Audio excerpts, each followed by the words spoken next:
খ্রিস্টীদের শ্রদ্ধাভাজন এবং প্রিয়জনেরা, আজ আমরা স্মরণ করছি সকল পরলোকগত ভক্তবৃন্দের আত্মাদের এবং তাদের আত্মার কল্যাণে আমরা প্রার্থনা করছি। আমাদের জীবন হলো একটি যাত্রা।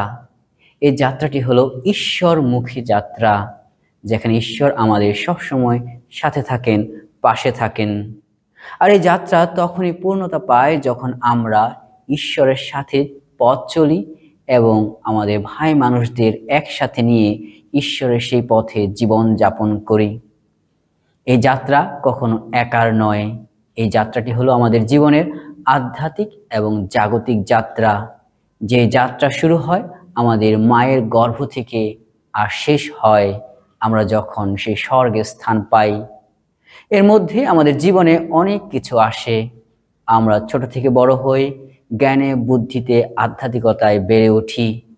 আর এরই মাঝে একটি সময় যখন ঈশ্বর আমাদের ভালোবেসে তার কাছে নিতে চান, তখনই আমাদের জীবনের শেষ হয়, আমাদের মৃত্যু হয়। আর আজ আমরা সেই দিনটি পালন করছি যখন আমাদের সেই প্রিয়জনেরা মৃত্যুবরণ করেন এবং ঈশ্বরের কাছে চলে যান। জীবন মানে ছেড়ে ছেড়ে যাওয়া, আবার নতুন কোনো কিছুকে আঁকড়ে ধরা। সেই নতুন কিছু হলো ঈশ্বরকে আমাদের জীবনে সম্পূর্ণভাবে আঁকড়ে ধরা।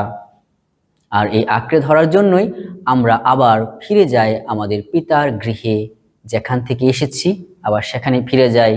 তাই আমাদের জীবনে যখন আমাদের প্রিয়জনরা মৃত্যুবরণ করে, আমাদের কাছ থেকে হারিয়ে যায়, আমরা অনেক সময় কষ্ট পাই, দুঃখ পাই, তাদের ধরে রাখতে চাই। কিন্তু আমাদের মনে রাখতে হবে, এই সময়তে আমরা আমাদের প্রিয়জনদের ঈশ্বরের কাছে সম্পূর্ণভাবে সমর্পণ করি, ঈশ্বরকে ধন্যবাদ জানাই যে আমাদের প্রিয়জনেরা এই পৃথিবীতে আমাদের সাথে ছিলেন এবং আমাদের সাথে জীবন যাপন করেছেন। আমরা গতকাল সকল সাধুসাধ্যীর মধ্য দিয়ে প্রার্থনা করেছি, তাদের স্মরণ করেছি। আর তারা হলেন আমাদের জীবনের উৎসাহ এবং জীবনের পথে চলার অনুপ্রেরণা। তাদের মধ্য দিয়ে আমরা প্রার্থনা করি এবং তাদের দেখানো পথে জীবন যাপন করি।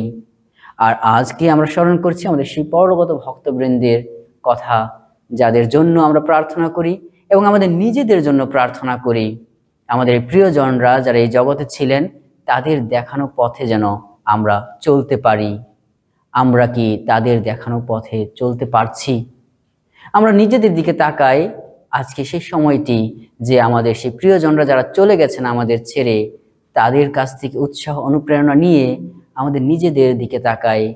আমরা কি তাদের জীবন আদর্শ অনুসরণ করতে পারছি কিনা? যদি না করতে পেরে থাকি, তাহলে এখনই সময় আমাদের সেই প্রিয়জনদের মতো ঈশ্বরের পথে এগিয়ে চলা। আমরা দেখি যে পুরাতন নিয়মে সেই মশীহকে ঈশ্বর 10টি আজ্ঞা দিয়েছিলেন এবং নতুন নিয়মে আমাদের নতুন মশী যিশু তার শিষ্যদের তথা আমাদের সকলকে 8টি কল্যাণ বাণী দিচ্ছেন। আর সেই কল্যাণ বাণী অনুসারে আমরা যদি জীবন যাপন করি, তাহলে আমরা ঈশ্বরের রাজ্যে প্রবেশ করতে পারি। আর সেই কল্যাণ বাণীগুলো হলো আমাদের জীবনের জন্য স্বর্গে ওঠার সিঁড়ি। আমরা কি সেই সিঁড়ি বেয়ে স্বর্গের পথে এগিয়ে চলছি কিনা? আর সেই বাণীগুলো হলো আমরা যেন অন্তরে দীন হই, বিনয়ী কোমল প্রাণ হই, ধার্মিক হই। আমরা যেন অন্তরে পবিত্র হই, শান্তি স্থাপন করি।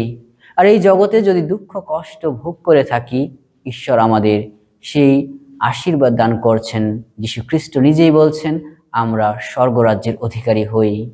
তাই আজকে আসুন আমরা প্রার্থনা করি আমাদের প্রত্যেকের জন্য, আমরা যেন আমাদের সেই প্রিয়জনদের জীবন আদর্শ আমাদের জীবনে অনুসরণ এবং অনুকরণ করতে পারি, তাদেরকে আমাদের জীবনে বাঁচিয়ে রাখতে পারি, তাদের সমস্ত দেখানো পথ অনুসরণ করে। ঈশ্বর আমাদের প্রত্যেককে আশীর্বাদ করুন। আমরা নিজেদেরকে ফিরে তাকাই আমাদের প্রিয়জনদের জন্য এবং নিজেদের জন্য প্রার্থনা করি, আমরা যেন সব সময় সেই গর্ভ থেকে স্বর্গ পর্যন্ত যে যাত্রা রয়েছে, সেই যাত্রায় ঈশ্বরের সাথে এবং ভাই মানুষের সাথে একত্রে জীবন যাপন করতে পারি। ঈশ্বর আমাদের প্রত্যেককে সেই আশীর্বাদ দান করুন।